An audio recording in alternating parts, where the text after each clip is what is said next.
আসসালামু আলাইকুম রহমতুল্লাহ বরকাতুহ।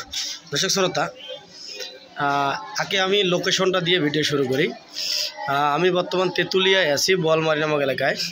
এই যে মুরব্বী বাবাদি দেখতে পাচ্ছেন, উনি বই সেলাই করে, মানে বই, কোরআন শরীফ বা খাতা, যেগুলো প্রয়োজনীয় জিনিসপত্র। তো উনি এত সুন্দর করে সেলাই করে যেটা গ্যারান্টিযুক্ত, আপনার জীবন শেষ হয়ে যাবে, লাইফ শেষ হয়ে যাবে, বইয়ের সিরাস মানে বই সিরার সম্ভাবনা নেই। তা আমি দীর্ঘক্ষণ যাবত দেখতেছি বিষয়টা, আসলেই খুব সুন্দর সেলাই ওনার। তো ওনার সাথে একটু কথা বলি। চাচা, একটু মাথাটা তুলেন। আপনি এই কাজ কতদিন থেকেই করেন?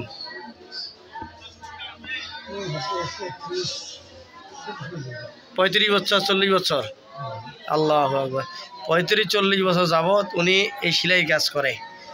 তো এই সেলাই করে মোটামুটি একটা ব্যাপক পরিচিতি অর্জন করেছে উনি।